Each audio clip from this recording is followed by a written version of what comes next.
안녕하세요. 버블한복독파입니다. 구독과 좋아요, 알림 설정, 회원가입 부탁드리겠습니다. 12월 미국 PMI 지수, 제조업 지수라고 말을 할 수가 있겠죠.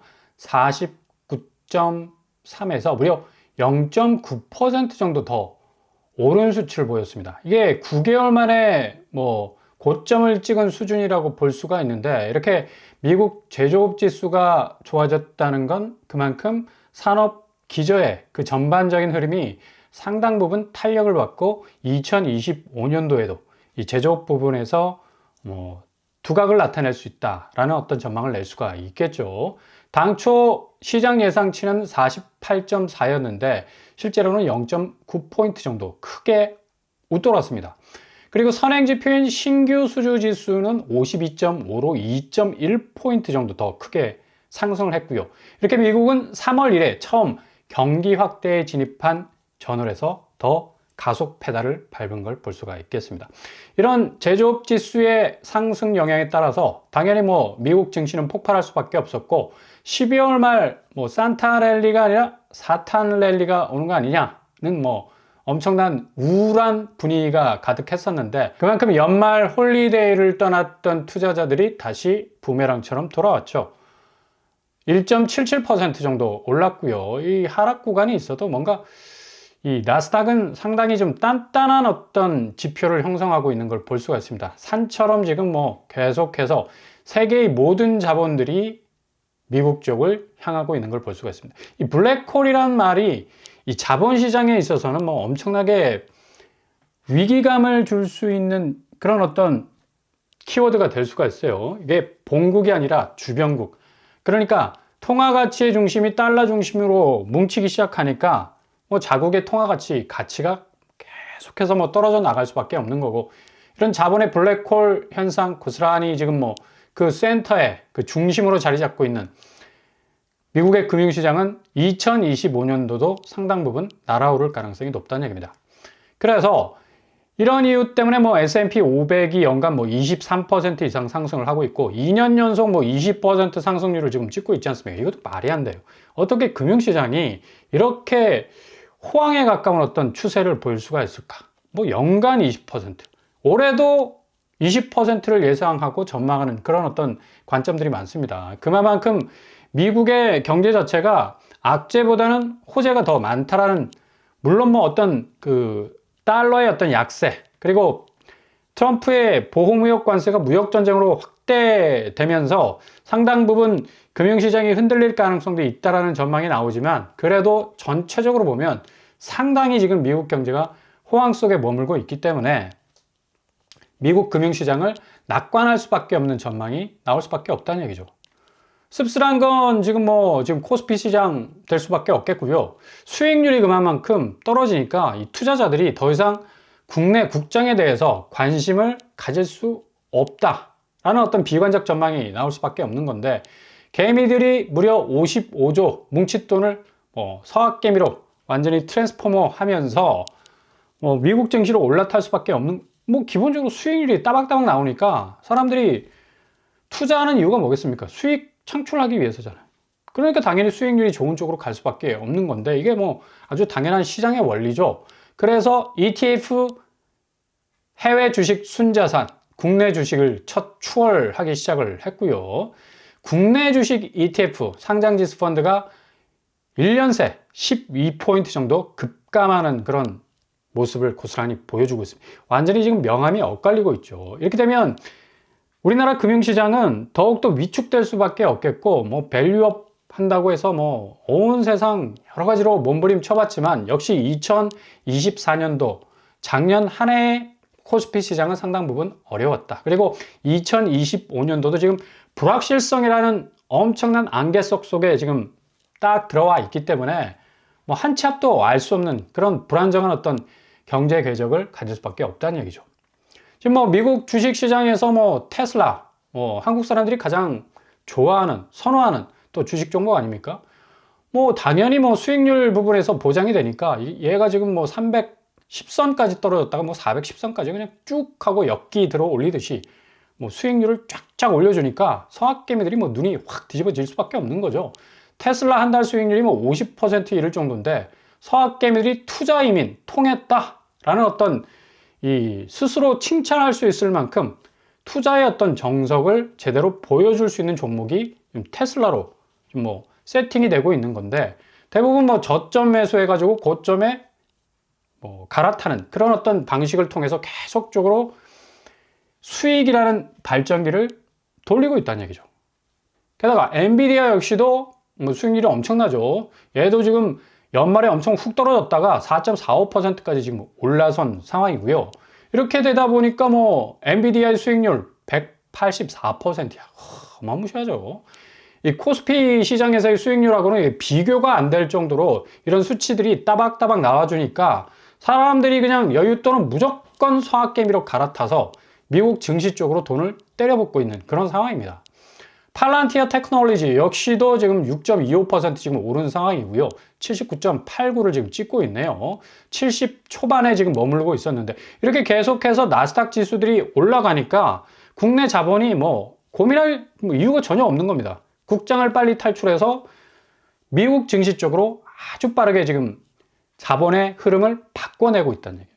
국장 떠난 서학개미 필패가 아니라 승리라는 단어가 지금 딱딱 꽂히고 있고, 팔란티어 350%, 엔비디아 177%의 수익률이 날 정도로 S&P 500 지수는 정말 어마무시하게 오르고 있는 상황입니다. 그만큼 제가 초반에 말씀드린 대로 미국의 경제 기반이 될 수 있는 제조업 기반이 아주 단단하게 형성이 되어 있고, 그 위에 테크놀로지, 상당 부분 이 초기술적인 부분이 긍정적인 어떤 증시 전망을 계속적으로 확장해 나갈 수밖에 없기 때문에 올 한해 2025년도 1월 달도 뭐 상당 부분 오를 가능성 높습니다.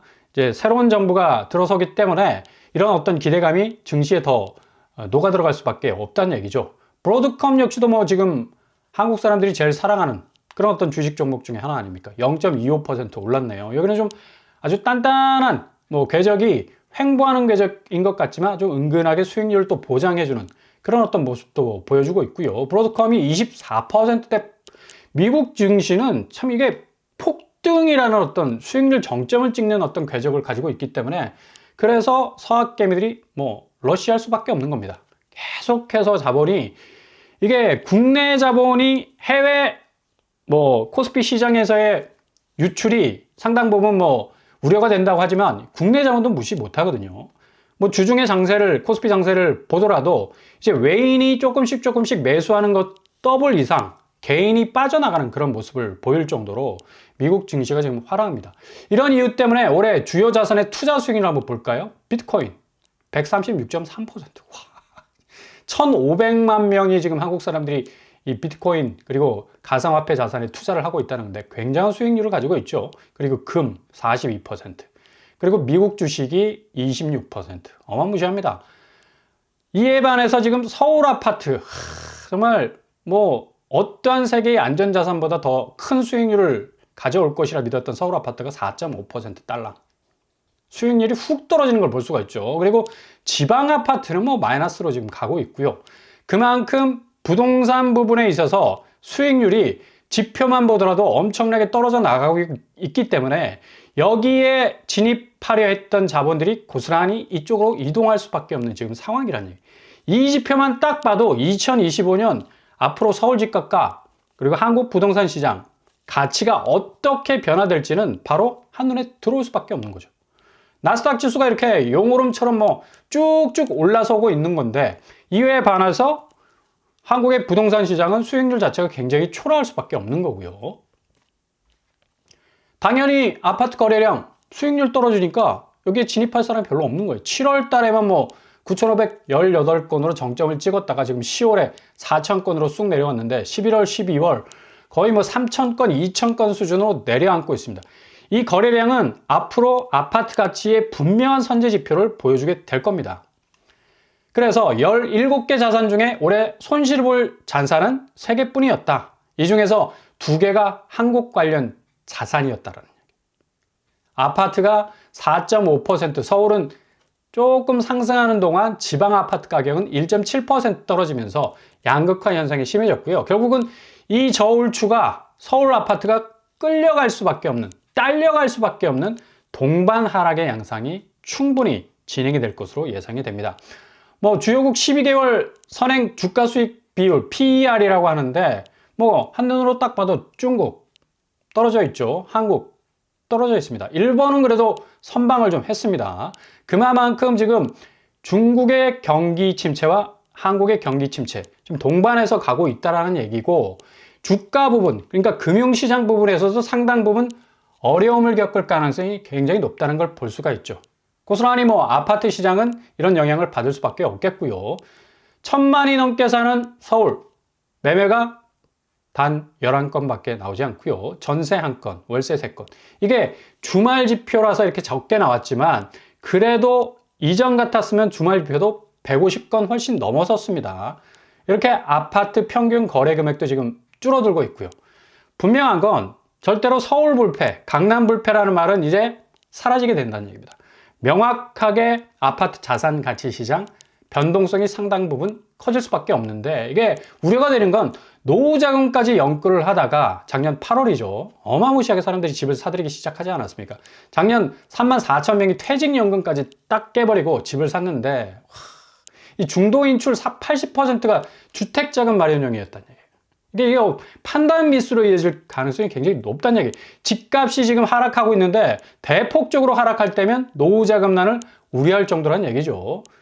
그래서 은행도 지금 뭐 배짱을 튀기고 있는 겁니다. 어차피 니네들 동급하면 또 올 거잖아. 기준금리 인하에도 주담대 금리는 지금 쑥쑥 콩나물 자라듯이 올라가고 있어요. 금융당국 가계대출 규제로 인해서 고정금리 하단은 오히려 0.11% 올리고 있습니다. 대신 예금금리는 뭐 어마무시 내리고 있죠. 완전히 나이아가라 폭포야. 거의 뭐 금리 이득을 생각하지 못할 정도로 예금금리는 그냥 거의 뭐 아기 그 치아처럼 그냥 살짝 올라올 정도만 지금 유지를 하고 있으니까 이 예금이 큰일 난 거라. 그러니까 사람들이 파킹해놨던 예금들 다 죄다 빼가지고 어디로 집어넣어요? 당연히 미국 증시 쪽으로 갈 수밖에 없다는 얘기입니다. 다음 주, 그러니까 월요일도 지금 주담대 금리는 다시 오를 예정입니다. 신한은행 뭐 2주 만에 0.11포인트 올랐고요. 우리은행 역시도 0.11포인트 올랐습니다. 국민, 하나, 농협 역시도 유사한 폭으로 반등세가 계속해서 진행이 된다는 얘기죠. 이렇게 되다 보니까 지금 뭐 부동산 쪽으로 연금까지 뭐 깨가면서 뭐 몰빵을 하듯이 집을 샀는데 이거 집값이 올라주지 않으니까 잠실 엘스 경매로 나왔는데 응찰차가 빵맹이라는 얘기입니다. 그러니까 영끌 아파트 경매가 대거 등장할 정도로 이제 더 이상 집값이 안전지지대가 되지 못하게 됐으니까 뭐 경매가 최대로 쏟아져 나올 수밖에 없는 거고, 서울자치구 절반이 좀 집값 하락과 보합 상태인데 이거 시간이 지날수록 갈수록 더 수익률이 훅 떨어지는 모습 보일 겁니다. 최근 하락 아파트 서울만 봐도 뭐 도봉구, 강동구, 송파구, 노원구, 구로구, 관악구 여기저기 갭 투자로 많이 들어갔거든요. 이 갭 투자 하신 분들이 수익을 좀 창출을 해야 되는데 도저히 안 되는 거예요, 이게. 그래서 지금 노원구도 2억 3천, 구로구도 2억 2천, 관악구도 2억 가까이 지금 한 주일 상간에 훅 하고 가격이 떨어지고 있다. 수익률 부분에서는 뭐 처참하게 깨지고 있는 거죠. 강남 역시도 마찬가지. 타워 팰리스 2차가 53억에서 40, 무려 11억이 지금 하락하고 있는 추세고요. 서초구 방배 이편한 세상 3차 역시도 40억에서 32억, 7억 가까이 지금 하락하고 있습니다. 송파구 레이크 팰리스 역시도 35억에서 28억, 최고가 대비 7억까지 지금 하락하고, 그만큼 이게 겉으로 보기에는 거래량이 하락한 거구나 라고 생각할 수가 있는 건데, 수익률별로 따져보면 이게 제대로 된 내가 산 값보다 조금 더 비싼 값으로 팔고 나가야 되는데 이게 마이너스가 생긴다는 얘기예요.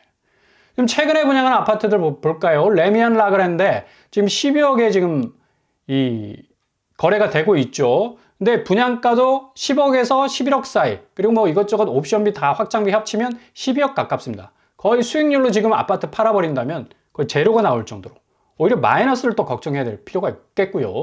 이문아이파크 자이도 역시 마찬가지죠. 상당 부분 뭐 동대문에 위치해 있었어도 분양가가 너무 비싸다, 뭐 10억이 훌쩍 넘어갔고 11억, 12억에 가까웠었는데 역시 지금 거래가도 12억에 딱 멈춰서 있다는 얘기예요. 수익률 면에서 상당히 형편이 없다는 얘기죠. 롯데캐슬 이스트폴 역시도 여기 뭐 분양 당첨되면 뭐 거의 10억 이상의 차익을 얻지 않느냐, 뭐 설왕설래가 많았는데 역시 당시에 뭐 14억, 15억 했던 분양가하고 별반 차이가 없다는 얘기예요.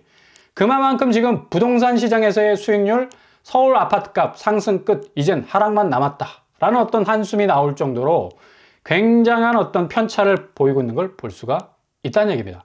결국 제조업 지수, 미국 제조업 지수 좋다고 했잖아요. 근데 한국 제조업 지수 굉장히 지금 하향화되고 있고, 이건 결국 경제지표 2.2% 기준선에서 0.4% 정도 낮춰야 할 만큼 지금 1.8% 정도로 2025년 경제성장률을 잡고 있지 않습니까? OECD 2.1%, 한국은행은 1.9% 정도 잡았는데 이것보다 훨씬 못 미치게 1.8% 정도로 잡고 있다는 얘기예요. 그만큼 경제 펀더멘털이 안 좋다는 얘기고, 지금 뭐 유럽의 어떤 제조업 위축과 더불어서 대만, 동남아시아, 중국, 한국마저도 지금 제조업 위기에 빠질 정도로 엄청난 경기 활성화의 그 동력을 가지고 있는 미국하고는 완전히 다른 모습을 보여주고 있다는 얘기죠. 2024년도 12월 한국 제조업 PMI는 49로 하락을 하고 있습니다. 그만큼 지금 막대 그래프는 작년 상반기하고는 비교도 안 될 만큼 하반기는 훅 떨어져 있다는 걸 볼 수가 있죠. 이렇게 전체적으로 수익률만 따져봐도 전통적 아파트 시장은 2025년 마이너스 가는 KTX다. 결국 자산 시장의 대조정이 진행이 될 것으로 예상이 되고요. 기존 잔존해 있던 자본의 흐름마저도 고갈될 가능성 아주 큽니다.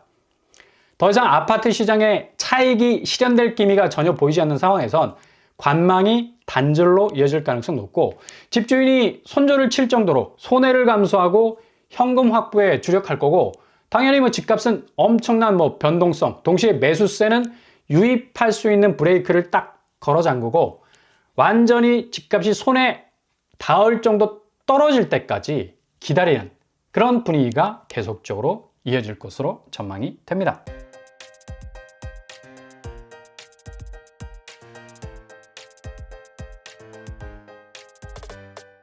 오늘의 부동산 기록거쳐 미국의 제조업 지수가 뭐 기대 이상으로 엄청나게 올랐죠.